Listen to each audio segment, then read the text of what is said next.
Grupo 29. Ujú. Extra. Magistrado Tribunal Constitucional, ¿verdad? Sí. Perfecto. Empecemos. Hoy toca 29, 30 y 31, ¿verdad? Y con eso finalizamos. Sí, licenciado. Muy bien. Ahorita le Empecemos comparto. de una vez. Gracias.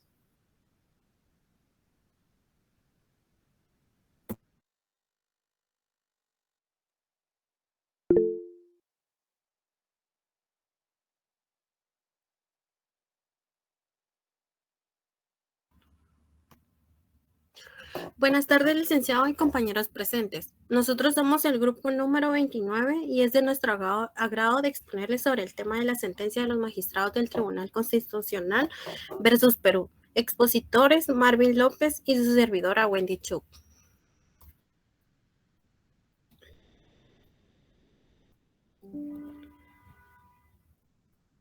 Antes de iniciar con el tema, vamos a dar una pequeña introducción, anotando, explicando puntos importantes para poder entender el tema principal. La sentencia indica que el 2 de julio del año 1999, en cumplimiento de los artículos 50 y 51 de la Convención Americana sobre Derechos Humanos, la Comisión Interamericana de Derechos Humanos presentó una demanda ante la Corte. Dicha acción legal se llevó a cabo con el propósito de someter a la Corte la cuestión de si el Estado peruano había violado derechos humanos en perjuicio de 3 individuos: Manuel Aguirre Roca, Guillermo Rey Terry y Delia Rebodero Marzano, quienes ejercían como magistrados del Tribunal Constitucional del Perú. La demanda de la comisión alegaba que el Estado peruano había infringido los artículos 8.1 y 8.2, inciso B, C, D y F, que eran relativos a garantías judiciales.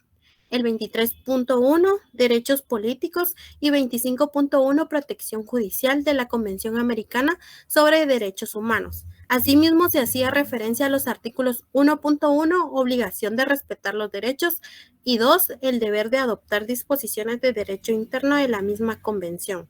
Solicitaban que se revocaran las resoluciones de destitución emitidas el 28 de mayo de 1997. En los términos de reparación se incluía la indemnización por los beneficios salariales que los magistrados afectados no habían percibido desde su destitución hasta su efectiva reincorporación, así como una compensación por los daños y perjuicios morales sufridos. La comisión requería en su tiempo que el Estado peruano fuera condenado a asumir los costos y gastos razonables, incurridos tanto por las supuestas víctimas como por sus abogados durante el proceso en la jurisdicción peruana, así como en los procedimientos ante la Comisión y la Corte Interamericana.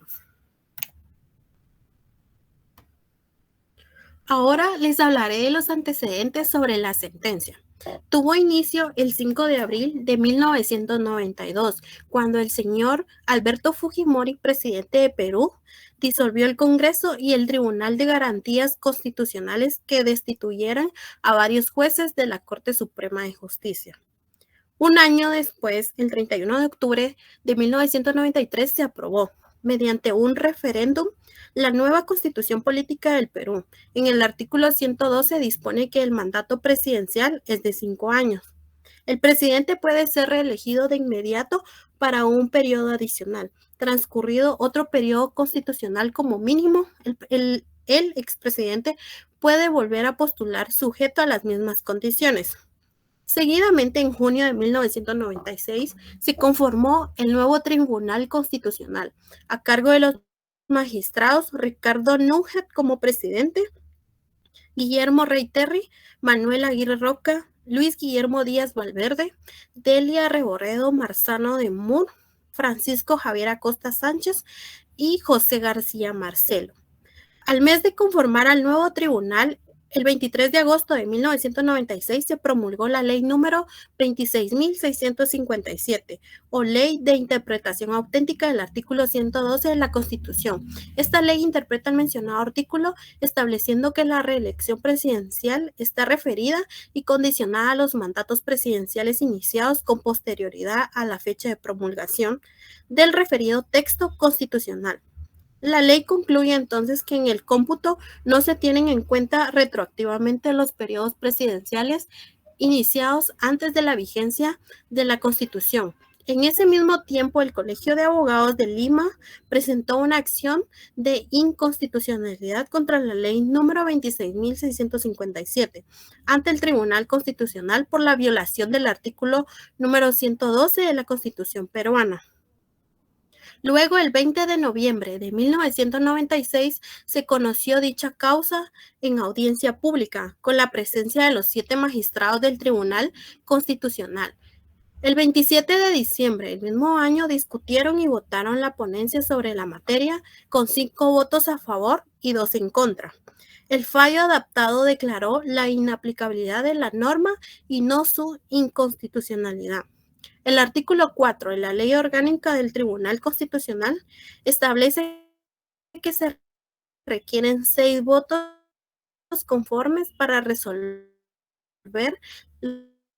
las demandas de inconstitucionalidad, mientras que para la declaratoria de inaplicabilidad se convirtió en sentencia el 27 de diciembre de 1996. Fue sustraído por el magistrado García y fue entregado a la policía.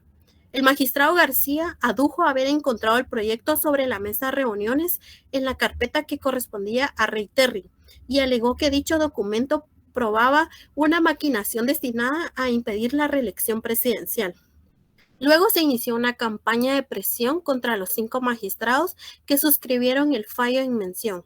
Ellos indicaron que fueron intimidados y recibieron presiones, chantajes, ofertas de todo tipo, presentándose incluso imputaciones de contrabando contra la señora Delia y su esposo Jaime Moore Campoverde.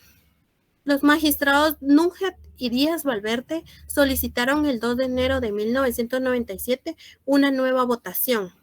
El 3 de enero del mismo año, durante la segunda votación, los solicitantes se abstuvieron de votar por haber adelantado opinión y retiraron sus firmas. Otros 2 magistrados, Acosta Sánchez y García Marcelo, se reservaron su opinión. Los otros 3 magistrados votaron como lo habían hecho anteriormente por la inaplicabilidad de la ley número 26.657. Los citados congresistas solicitaron en la nota mencionada que el Tribunal Constitucional declare fundada o infundada la demanda de inconstitucionalidad interpuesta contra la ley número 26.657 por el Colegio de Abogados de Lima y se pronuncia expresamente sobre su constitucionalidad o inconstitucionalidad y que la sentencia no contenga ninguna declaración de inaplicabilidad que constituiría una inminente amenaza contra derechos fundamentales y políticos consagrados en la Constitución, así como abuso de autoridad al asumir el tribunal facultades no previstas por su ley orgánica. El 17 de enero de 1997, la sentencia se publicó en el diario El Peruano, publicándose nuevamente al día siguiente por incorrecciones tipográficas. La fecha que aparece en la sentencia, sin embargo, es la del 3 de enero de 1997. La Comisión Permanente del Congreso acusó a los 3 magistrados, Manuel Aguirre, Guillermo Rey Terry y Delia Reborredo, quienes durante el proceso de investigación no habrían tenido la oportunidad de conocer ni de desvirtuar los cargos que se le imputaban, ni la infracción constitucional alegada. Seguidamente, el 1 de agosto de 1997, los 3 magistrados ya mencionados interpusieron acciones de amparo contra las resoluciones de destitución. Dichas acciones fueron declaradas infundadas mediante decisiones que fueron publicadas en el diario El Peruano el 25 de septiembre de 1998. El 2 de julio de 1999 se discute dicho caso en la Corte Interamericana de Derechos Humanos, sus siglas CIDH, y se notifica la demanda al Estado de Perú. El 16 de julio de 1999, el embajador del Perú en Costa Rica compareció en la sede de la Corte para devolver la demanda y los anexos del presente caso.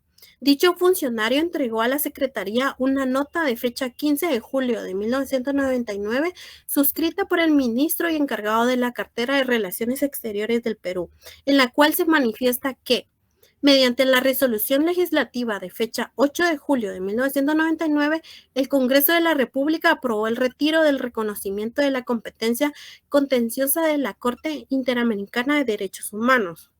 El 9 de julio de 1999, el gobierno de la República del Perú procedió a depositar en la Secretaría General de la Organización de los Estados Americanos, en sus siglas OEA, el instrumento mediante el cual declara que, de acuerdo con la Convención Americana sobre Derechos Humanos, la República del Perú retira la declaración de reconocimiento de la cláusula facultativa de sometimiento a la competencia contenciosa de la Corte Interamericana de Derechos Humanos. Argumentos de la Comisión. Las disposiciones contenidas el tratado el cual el mismo Estado peruano firmó junto con la Corte Interamericana de Derechos Humanos.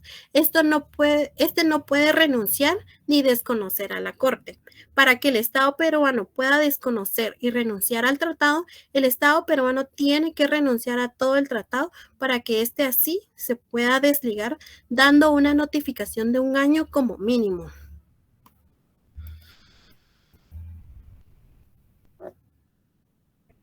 El 28 de julio de 1998 se declaró la competencia de la Corte Interamericana de Derechos Humanos con respecto a todos los casos en los cuales el Estado se encuentra en conflicto. Los magistrados destituidos presentaron una acción de amparo el 1 de agosto de 1997, los cuales quedaron infundados en segunda instancia por la Sala Corporativa Transitoria. Luego volvieron a apelar a los días 10 y 16 de julio de 1998 en el Tribunal Constitucional, los cuales volvieron a declarar como infundados. La doctora Delia Rebodero Marzano no solo presentó la acción de amparo, sino que también alegó en el proceso de separación. Había sufrido actos de persecución por las autoridades del Estado peruano.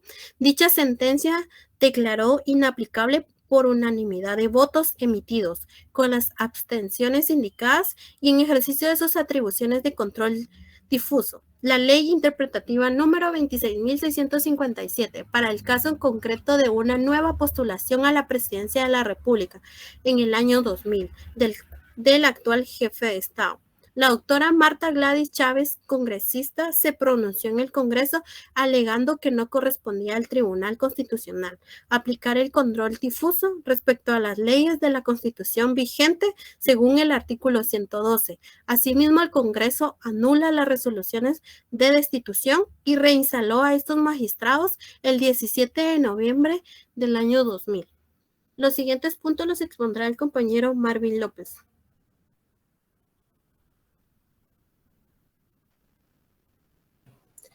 Muy buenas tardes, licenciado. Buenas tardes, compañeros. Continuamos con el tema sujeto a presentación esta tarde. Ahora, ya que la compañera explicó todo el proceso que se llevó a cabo en el tema de esta sentencia, vamos a hablar sobre el tema de los conceptos jurídicos que están inmersos en toda la sentencia como tal. En este caso, en todo el proceso de esta destitución, que es el objeto de la sentencia, se incurrió en violaciones a instrumentos de derechos humanos de carácter internacional que vinculan al Perú en este caso. También la falta de un debido proceso violó la Convención Americana, en particular en el artículo 8.2, sobre las garantías mínimas del inculpado. También en la comunicación previa de la acusación formulada, el derecho de ser oído con las debidas garantías y dentro de un plazo razonable por un juez o tribunal competente. La concesión de tiempo y medios adecuados para la preparación de su defensa y el derecho de interrogar a los testigos. También en este caso, sujeto a discusión, se dieron una serie de vicios en el proceso de acusación constitucional de los magistrados del Tribunal Constitucional. Estos vicios impidieron el ejercicio de la defensa ante un órgano imparcial y dieron lugar a una consecuente violación del debido proceso, producto de lo cual se dio la destitución de los 3 magistrados mencionados en el presente caso. Entonces, para el tema de estos conceptos jurídicos que se tomaron en cuenta acá en esta sentencia, se encuentran los derechos políticos, que se referencia a los derechos políticos en varios artículos de la Convención Americana de Derechos Humanos, incluyendo el artículo 23, que se refiere al derecho de participar en el gobierno, y el artículo 24, que se relaciona con el derecho a la igualdad ante la ley. La igualdad de oportunidades, que se relaciona al principio de igualdad y no discriminación. Esto está relacionado al artículo 1, que establece la obligación de los estados de respetar y garantizar los derechos sin discriminación. Estándares internacionales de derechos humanos, en este caso, son los artículos pertinentes para los estándares de derechos humanos que pueden estar dispersos a lo largo de la convención y otros documentos relacionados al tema de derechos humanos. La responsabilidad estatal también está relacionada con la obligación de los estados de garantizar los derechos humanos de conformidad con la Convención Americana. Los remedios y reparaciones, que en este caso se encuentran en el artículo 63, que es donde se indica y refiere el procedimiento de supervisión y seguimiento por parte de la Corte Interamericana de Derechos Humanos. El derecho a un juicio justo, este garantiza que todas las personas tienen derecho a un juicio imparcial y público en un plazo razonable. Esto se encuentra en el artículo 8 de la Convención Americana de Derechos Humanos. También el derecho a la libertad personal, esto se encuentra tipificado en el artículo 7 de la misma convención y protege este derecho y establece las condiciones bajo las cuales una persona puede ser privada de su libertad. También en el derecho a la integridad personal, en este caso se protege la integridad física y psicológica de las personas en el artículo 5 de la Comisión Americana de Derechos Humanos. También se tiene el artículo 13 de la misma convención, que donde garantiza la libertad de pensamiento y expresión, incluyendo la libertad de buscar y recibir y difundir información e ideas de cualquier tipo. Y por último tenemos el derecho a la propiedad privada, que esto se encuentra en el artículo 21 de la misma convención, donde reconoce el derecho de toda persona al uso y goce de sus bienes, así como de la protección contra la expropiación arbitraria. Teniendo claro los conceptos jurídicos que se encuentran inmersos en esta sentencia, vamos a seguir con las resoluciones que dio la Corte a través de la Corte Interamericana de Derechos Humanos a través de esta sentencia, donde se indican los principales artículos de la convención que fueron violados en todo este procedimiento de destitución de los 3 magistrados. En este caso se tiene el artículo 8, que es la violación a las garantías judiciales. En este caso, su aplicación no se limita a los recursos judiciales en sentido estricto, sino al conjunto de los requisitos que deben observarse en las instancias procesales. También en el procedimiento del juicio político no aseguró a los magistrados destituidos la garantía de imparcialidad requerida por el artículo 8.1 de la Convención Americana. También el tribunal señaló recientemente que las garantías establecidas en el artículo 8 de la Convención Americana suponen que las víctimas deben contar con amplias posibilidades de ser oídas y actuar en los procesos respectivos. Y en este caso se sucedieron los vicios apuntados, lo cual no permitió que a los magistrados contar con un proceso que reuniera las garantías mínimas del debido proceso. Con ello, en el caso en estudio, fue limitado en el derecho de las víctimas a ser oídas por el órgano que emitió la decisión y además se restringió su derecho de participar en el proceso. Entonces, es evidente también que en este procedimiento de juicio político, lo cual fueron sometidos los magistrados destituidos, no aseguró a estos las garantías del debido proceso legal y no se cumplió con el requisito de imparcialidad del juzgador. También sumado a esto, la Corte observó que en las circunstancias del caso concreto, el Poder Legislativo no reunió las condiciones necesarias de independencia e imparcialidad para realizar este juicio político. También se tiene la violación al artículo 25, que abarca el tema de la protección judicial. En este caso, no basta con que los recursos existan formalmente, sino que los mismos deben de tener efectividad. Es decir, debe brindarse a la persona la posibilidad real de interponer un recurso que sea sencillo y rápido en los términos del artículo 25 de la Convención. También se tiene el incumplimiento del artículo 1.1, está en el tema de la obligación de respetar los derechos. En este caso, la Corte observa que de acuerdo a lo establecido en la sentencia,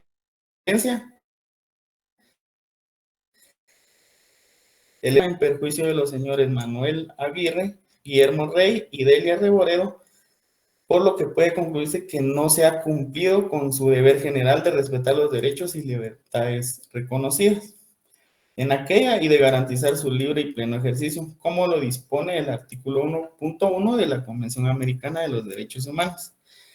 También el Tribunal Constitucional quedó desarticulado e incapacitado para poder ejercer su jurisdicción sobre en cuanto se refiere al control de constitucionalidad, ya que el artículo 4 de la ley orgánica de dicho tribunal exige el voto conforme de los 6 de los 7 magistrados que lo integran para la declaratoria de la inconstitucionalidad de las leyes. En este caso, ya como parte también final de la sentencia, se declaró que el gobierno del Perú debe indemnizar a estas personas. En el caso del señor Manuel Aguirre, por un monto de $25,000, el señor Guillermo Rey Terry por el mismo monto, y también a la señora Delia Reboredo por el monto de $35,000. Esto es por concepto de costas y gastos. También como parte de la indemnización, esto se le debe hacer efectivo a los beneficiarios a partir de los 6 meses después de declarada la sentencia, hacer efectivas el Estado deberá pagar los montos relativos al valor actual de los salarios que se dejó de percibir en el correspondiente periodo en lo que duró el proceso y que, como mi compañera lo mencionó, fueron reinstalados en el año 2000 a sus puestos. Todo ese periodo que ellos no pudieron trabajar porque estuvieron destituidos, el gobierno los tiene que indemnizar en el monto que les corresponda.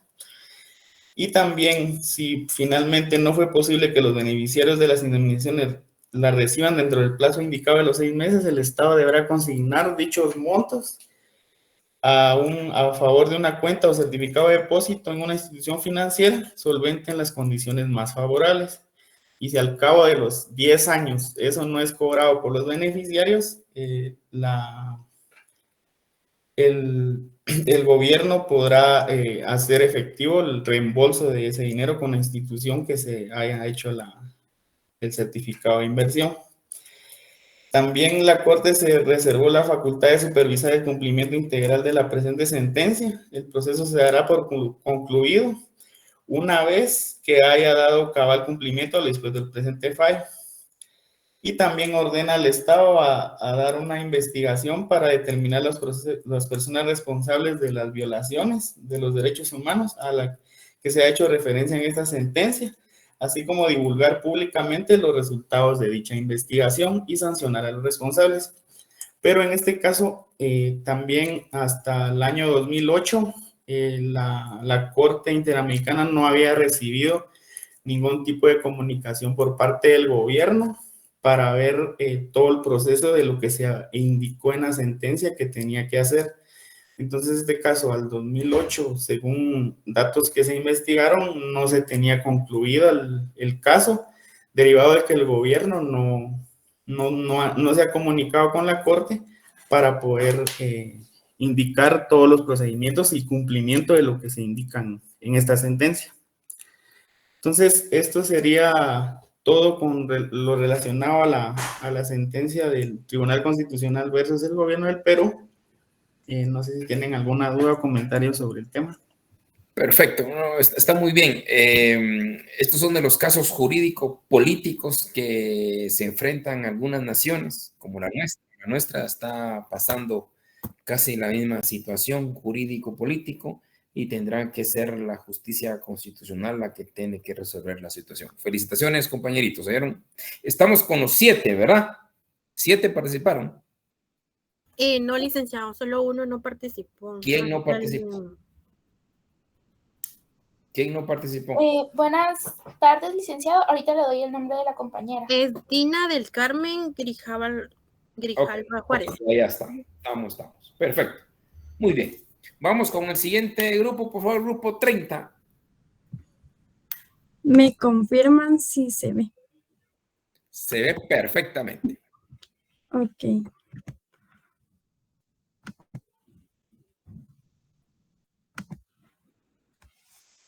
Voltaire decía, todos los hombres tienen iguales derechos a la libertad, a su prosperidad y a la protección de las leyes.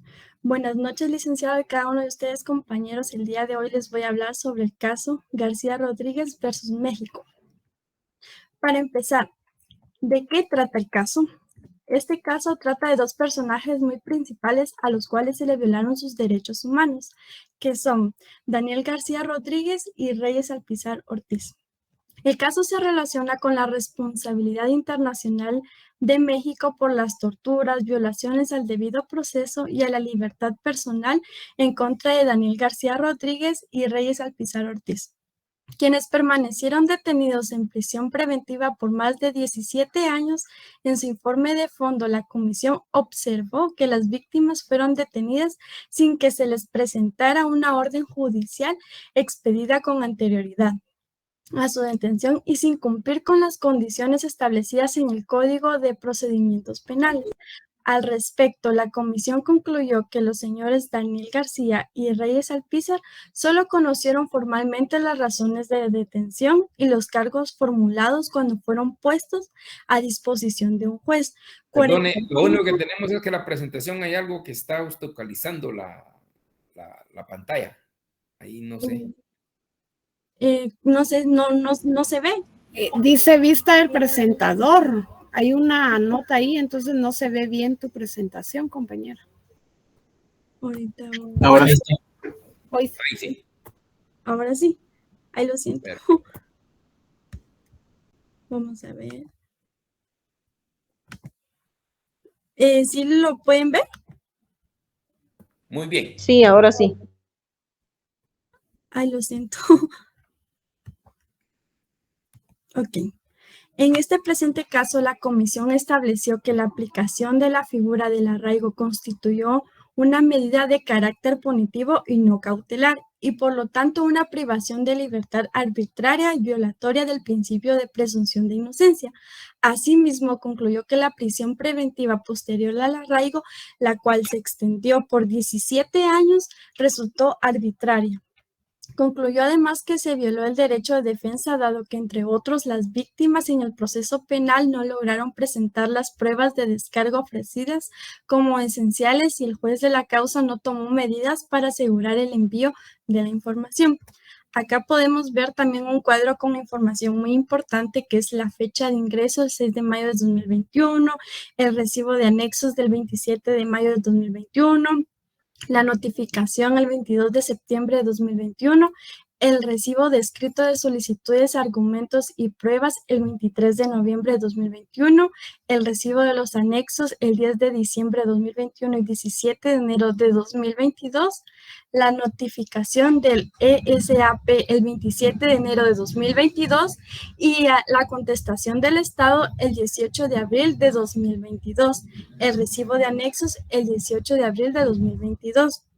Y así podemos seguir viendo los datos, incluso podemos analizar desde qué fecha, desde el 6 de mayo hasta cuál hubo una contestación hasta el 18 de abril de 2022, hubo un gran lapso de tiempo. Incluso la audiencia pública acaba de ser hace poco, a pesar de que este caso empezaron a violar las leyes desde hace años atrás. El caso abarca más de 2 décadas, desde el 2002 hasta el 2023, donde los demandantes enfrentaron violaciones de sus derechos humanos en detención, proceso penal y libertad. La Corte halló que México infringió múltiples artículos de la Convención Americana sobre Derechos Humanos y la Convención Interamericana para prevenir y sancionar la tortura. La sentencia analiza dos figuras legales mexicanas, que son: número 1, el arraigo, que limita la libertad en investigaciones, y la prisión preventiva oficiosa, ambos contrarios a la Convención Americana a limitar derechos y justicia. Además, la sentencia señala que el arraigo no garantiza el control judicial adecuado y carece de la justificación en el sistema de justicia penal. Acá podemos ver una imagen de estas dos personas de las cuales podemos enfatizar y no solo escuchar del caso, sino podemos ver quiénes fueron y a quiénes fueron a los que se les violaron sus derechos en este caso. Vamos a proceder con los conceptos jurídicos, en los cuales los conceptos jurídicos que vamos a abarcar, que se dieron en este caso, fueron la tortura, el acceso a la justicia, la impunidad, el derecho a la integridad personal, la presunción de inocencia, las medidas cautelares, el arraigo, la prisión preventiva y la sentencia, de los cuales vamos a ver un poquito algunos que destacaron y les voy a dar un breve resumen para que como abogados tengamos en mente para una futura situación. La tortura. En la tortura es un acto donde se inflija por medio del dolor hacia la persona para obtener una información. El derecho a la integridad personal. Todo ser humano tiene derecho a que se respete su integridad física, psíquica y moral. Y también vamos a ver el arraigo. El arraigo ya se había mencionado anteriores veces en el resumen del caso, pero no está de más recalcar qué es el arraigo. Es una medida cautelar que es una forma de detención hacia una persona. Y la prisión preventiva. La prisión preventiva es una medida privativa de libertad acordonada antes de una sentencia condenatoria. Y por último, la sentencia, que es la resolución final que dicta un juez. Y vamos a ver, ¿qué fue lo que la Corte resolvió? La Corte Interamericana de Derechos Humanos emitió una sentencia en la cual declaró la responsabilidad internacional del Estado de México por la violación de varios derechos en relación con el caso García Rodríguez y otro versus México. Por lo tanto, en este caso, los demandantes Daniel García Rodríguez y Reyes Alpizar Ortiz ganaron en el sentido de que se determinó que el Estado de México violó sus derechos en diversos aspectos y se emitieron medidas de reparación y recomendaciones para abordar dichas violaciones.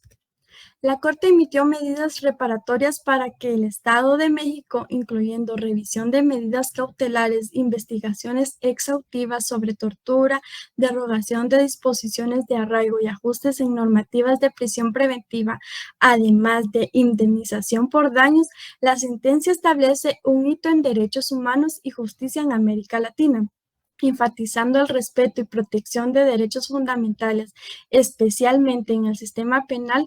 También destaca la importancia de eliminar prácticas como el arraigo y prisión preventiva oficiosa que no cumplen con estándares internacionales de derechos humanos. En esta imagen podemos ver lo final que se dio con estas dos personas, y esto lo podemos enfatizar como nosotros como futuros abogados si nos toca ver un caso de derechos humanos a alguien que se le está violando el derecho humano, incluso a nosotros, cómo podemos enfatizar y poner en práctica lo que sucedió con ellos dos. Muchas gracias por su atención. Nosotros somos el grupo 30. Perfecto. Grupo 30 de 5, ¿verdad? Sí, solo que fíjese, licenciado, que hay una persona que no colaboró, Christopher Escobar. Ok, perfecto. Y hay alguien que se añadió, no sé si usted lo tiene, que es Marvin Carías Campos. No. Marvin Carías Campos. Pero de todas maneras, ustedes quedaron con 5. Ajá. Ok, perfecto. Este caso es interesantísimo, compañeros, y me encanta que mencione que cuando sean abogados, porque es cierto, esto lo vamos a retomar ya en clase, porque es un caso ejemplar, y además nos corresponde a nosotros los guatemaltecos, porque la misma normativa que tiene México la tenemos nosotros, y eso lo explicaremos ya el viernes. Bueno, el siguiente y último caso, compañeros.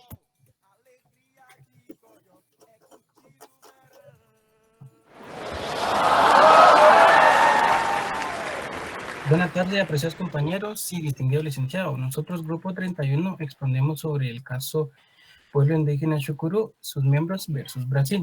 No sin antes hacer énfasis a una pequeña frase, y cito: negar a la gente sus derechos humanos es desafiar su propia humanidad.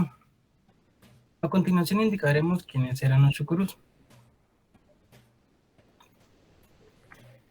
Las referencias históricas al pueblo indígena Xukuru se remontan al siglo XVI en el estado de Pernambuco. Varios documentos históricos describen a las áreas ocupadas de los Xukuru a lo largo del siglo XVIII. Actualmente llamado pueblo Xukuru de Ororuba. Está compuesto por 2.354 familias, las cuales viven en 226 casas. Dentro de la tierra indígena Xukuru viven 7.726 indígenas distribuidos en 24 comunidades, dentro de un territorio aproximadamente de 27.555 hectáreas en el municipio de Pesqueira, estado de Pernambuco. Además, aproximadamente 4.000 indígenas viven afuera de la tierra indígena en la ciudad de Pesqueira. El pueblo indígena Xukuru tiene su propia organización con estructuras políticas y de poder como la asamblea, el cacique y vicecacique, el Consejo Indígena de Salud de Ororuba, una comisión interna para la resolución de problemas entre la comunidad, un consejo de líderes, un paje que es el líder espiritual de la comunidad y de los líderes del pueblo, entre otros. El presente caso trata sobre la responsabilidad internacional del Estado de Brasil por las violaciones a los derechos a la propiedad colectiva, a las garantías judiciales, a la protección judicial e integridad en el perjuicio del pueblo indígena Xukuru y sus miembros, como consecuencia de los siguientes hechos. El primer punto, la demora de más de 16 años desde el inicio de 1989 hasta la finalización en el 2005 de un proceso administrativo de demarcación. Como segundo punto, la imposibilidad durante largos años de ejercer pacíficamente y de manera exclusiva el derecho a la propiedad colectiva, como saneamiento de demoras en el mismo caso. Como tercer punto, la demora en resolver 2 acciones judiciales interpuestas por personas no indígenas en relación con las tierras y territorios del pueblo Xukuru.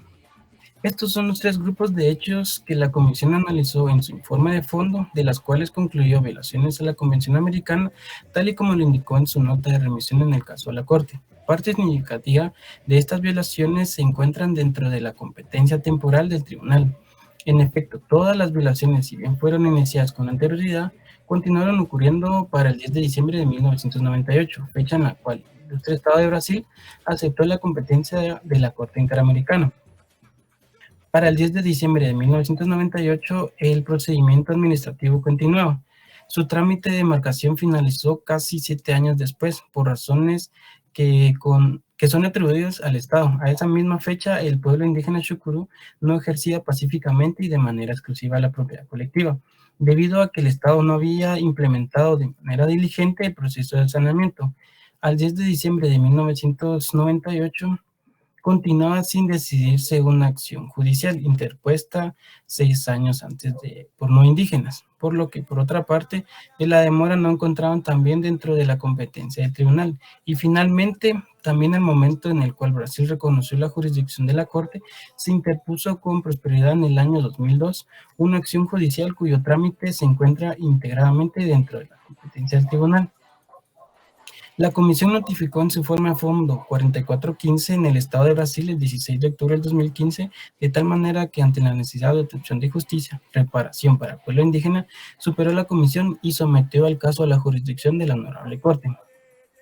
En mayo del 2001, la FUNAI requirió la titulación del territorio ante el registro de inmuebles de Pesqueira. Sin embargo, el oficial de registro interpuso una acción y cuestionó aspectos fundamentales ante la solicitud.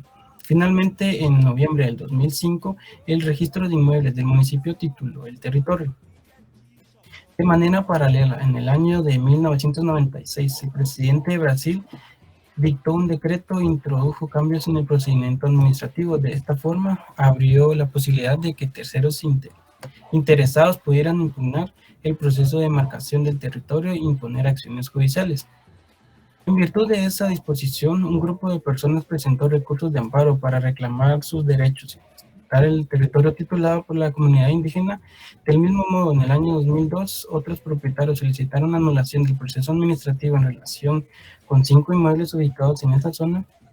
Cuando se presentó la denuncia ante la Corte, estas acciones todavía no habían sido resueltas de modo definitivo en el ámbito interno. En este caso le permitió a la Corte profundizar sobre el reconocimiento, la demarcación y la delimitación de las tierras y territorio de los pueblos indígenas, así como la obligación estatal de asegurar el pacífico y exclusivo uso de la propiedad colectiva, mediante procesos diligentes de saneamiento.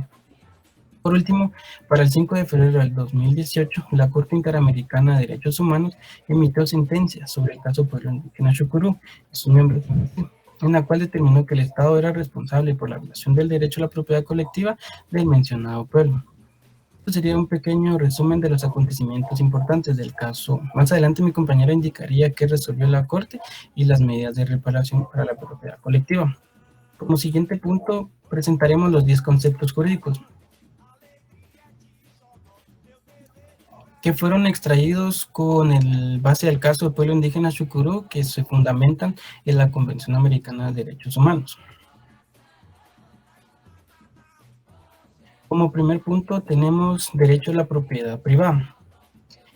Es el derecho que tiene toda persona de usar, gozar, disfrutar y disponer de sus bienes de acuerdo a la ley. Como segundo, sería derecho a la integridad personal. Toda persona tiene derecho a que se respete su integridad física, psíquica y moral. Tercer punto, derecho a las garantías judiciales. Toda persona tiene derecho a ser oída con las debidas garantías y dentro de un plazo razonable, y un juez o tribunal competente, independiente e imparcial, establecido con anterioridad a la ley. Cuarto, protección judicial. Toda persona tiene derecho a un recurso sencillo, rápido o a cualquier otro recurso efectivo ante los jueces o tribunales competentes que le ampare contra actos que violen sus derechos fundamentales reconocidos. 5.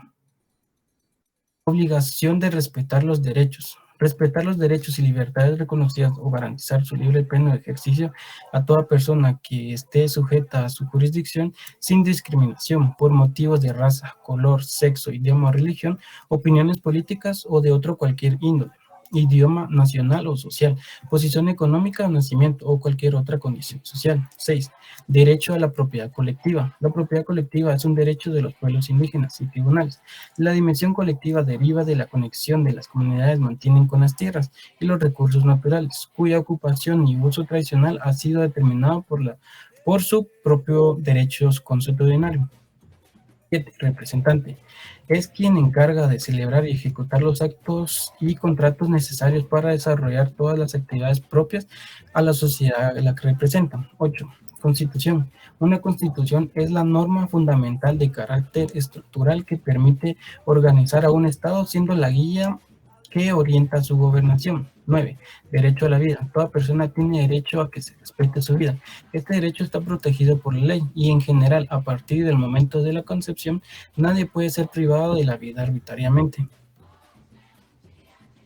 10. Deber de adoptar disposiciones de derecho interno. En el ejercicio de los derechos y libertades mencionados en el artículo 1 no estuviera ya garantizado por disposiciones legislativas o de otro carácter, los estados se comprometen a adoptar con arreglo a sus procedimientos constitucionales y a las disposiciones de esta convención las medidas legislativas o de otro carácter que fueran necesarias para hacer efectivos tales derechos. Muchas gracias, le cedo la palabra a mi compañera. Muchas gracias, compañero. Como siguiente punto tenemos qué es lo que la Corte resolvió. Bueno, pues los hechos del caso se refieren a la violación al derecho de la propiedad colectiva del pueblo indígena Xukuru y sus miembros debido al retardo en el proceso de demarcación de su territorio ancestral y la ineficacia de la protección judicial destinada a garantizar dicho derecho. En su sentencia, la Corte Interamericana reiteró estándares relacionados con el derecho a la propiedad de los pueblos indígenas sobre sus territorios ancestrales. Bueno, pues en el caso concreto no fueron efectivas garantizar el reconocimiento de esos derechos y el eventual impacto que pudo haber tenido en la demora de la resolución de las acciones judiciales. La Corte Interamericana concluyó que el proceso administrativo aplicado fue parcialmente ineficaz para la protección de los derechos y que la demora judicial afectó la seguridad jurídica del derecho a la propiedad indígena del pueblo Xukuru. Bueno, pues el presidente de la Corte convocó a las partes para indicar las observaciones finales orales sobre las excepciones preliminares, eventuales de fondo, reparaciones y costas, para lo cual veremos a continuación los jueces que estuvieron a cargo en la presente audiencia.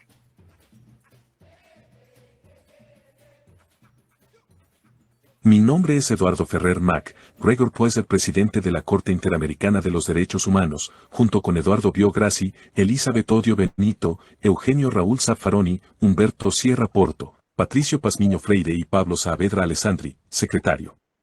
La Corte resuelve que, el Estado de Brasil violó el derecho a la propiedad establecido en el artículo 23 de la Declaración Americana y en el artículo 21 de la Convención Americana, así como el derecho a la integridad personal consagrado en el artículo 5 de la Convención Americana en relación con los artículos 1.1 y 2 de la misma, en perjuicio del pueblo indígena Sucuru y sus miembros. Cabe resaltar que el juez Eduardo Ferrer, él no era el presidente en ejercicio en ese periodo, toda vez que el juez que se encontraba en ejercicio era el juez Roberto Galas, pero por ser de nacionalidad brasileña, él no podía estar presente en este caso, esto para no influir en el caso, ¿verdad? Como siguiente punto, vamos a dar las medidas resolutorias, lo que la Corte resolvió. Bueno, claramente en la sentencia el Estado de Brasil era responsable por la violación al derecho a la propiedad colectiva, a esas garantías judiciales en la cual se indica que toda persona tiene derecho a ser oída con las debidas garantías y dentro de un plazo razonable. También se violó el derecho a la protección judicial. La Corte Interamericana también determinó que la demora en la resolución de 2 acciones interpuestas por terceros no indígenas respecto del territorio indígena Xukuru afectó la seguridad jurídica del derecho a la propiedad del pueblo Xukuru. Por lo tanto, el tribunal resolvió que el Estado violó el derecho a la propiedad comunitaria y el derecho a la protección judicial. En el Estado también resolvió que el Estado no era responsable de la violación del deber de adoptar disposiciones del derecho interno previsto en el artículo 2 de la Convención Interamericana de los Derechos Humanos. Como siguiente punto tenemos las medidas de reparación, esas medidas de reparación que está regulado en el artículo 63.1 de la Convención Interamericana de los Derechos Humanos, ¿verdad? En el cual indicaba las siguientes reparaciones que la Corte estableció. Una de las principales era garantizar de manera inmediata y efectiva el derecho de propiedad colectiva del pueblo indígena Xukuru sobre su territorio, de modo que no se sufra ninguna intrusión, interferencia o afectación por parte de terceros o agentes del Estado que puedan menoscabar la existencia, el valor, el uso, el goce de su territorio. Cabe resaltar que cuando se llevó a cabo la audiencia pública, se les preguntó a los representantes, en este caso del pueblo Xukuru, que si estos ocupantes iban los hijos, las familias, iban a las mismas escuelas, tenían acceso a la salud, por lo cual les respondió que ellos tenían el mismo derecho de igualdad como tal de asistir a las mismas instituciones. Ellos se encontraban de una manera pacíficamente en el territorio, pero debido al marco temporal que el Estado de Brasil indicó, claramente se estaba sufriendo un derecho a la violación a esta propiedad colectiva. Como siguiente punto de reparación, tenemos que el Estado estaba obligado a concluir el proceso de saneamiento del territorio indígena Xukuru con extrema diligencia, realizar los pagos de indemnizaciones por mejoras de buena fe. Y aquí tenemos que la Corte fijó $1 millón de los Estados Unidos en América. Dicho fondo serviría para beneficio del mismo territorio, para el beneficio que ellos consideraran que podría ser utilizado. Como siguiente punto resolutivo, también tenemos lo que es la Corte fijó que se debía de indicar un resumen oficial de la presente sentencia, elaborado por la misma Corte, que debía de ser publicado en el diario oficial. También debía estar disponible en un sitio web oficial del Estado. Como siguiente punto, tenemos que también se les dio una indemnización a estos ocupantes que se encontraban dentro del pueblo Xukuru, la cantidad de $10,000 de los Estados Unidos de América. Claramente habían más ocupantes, pero los ocupantes no presentaron las pruebas requeridas a la Corte, ¿verdad? Por lo cual no fue posible darles esta indemnización a todos los ocupantes de dicho territorio. Y para finalizar, queremos terminar con esta frase. Luchar por la justicia tendrá siempre grandes resistencias porque la injusticia es un negocio bastante rentable. Agradecemos mucho la atención a nuestra exposición. Muchas gracias. Excelente. Esa reflexión me encanta. Me encanta. Y además es muy cierto. Y en la época actual que vivimos es muy cierta la frase. Bueno, compañeritos, con eso, solo una preguntita. ¿El grupo 31 participaron los 6? Sí, todos participamos. Ok, perfecto. Entonces, con eso, compañeros, damos por terminadas las exposiciones. Pues definitivamente tenemos los 31 grupos. Sí, don Pablo, cuéntenos. ¿Qué tal? Buenas noches, licenciado, mucho gusto. Fíjese que yo soy el encargado del grupo 28 y hay un compañero que no se le asignó la nota en el cuadro preliminar que se subió a plataforma. Es Moisés Culajay. Muy bien. Él sí trabajó, entonces... Lo tomaré en cuenta. No se preocupe. Ok, muchas gracias, licenciado. Feliz noche. Muy bien, gracias. Bueno, compañeros, nos miraremos el próximo viernes. Les deseo un buen inicio de semana. Y ya con esto terminamos absolutamente todo lo que son las exposiciones de los 31 grupos. Felicitaciones, doña Catherine, cuénteme. Buenas noches, licenciado, aquí con una duda. Y como ya subieron las notas, y me imagino que como los que no habíamos expuesto... Ah, sí, por supuesto. Ah, ok. Por supuesto. Gracias. Bueno, hasta luego, compañeros. Se cuidan. Buenas noches.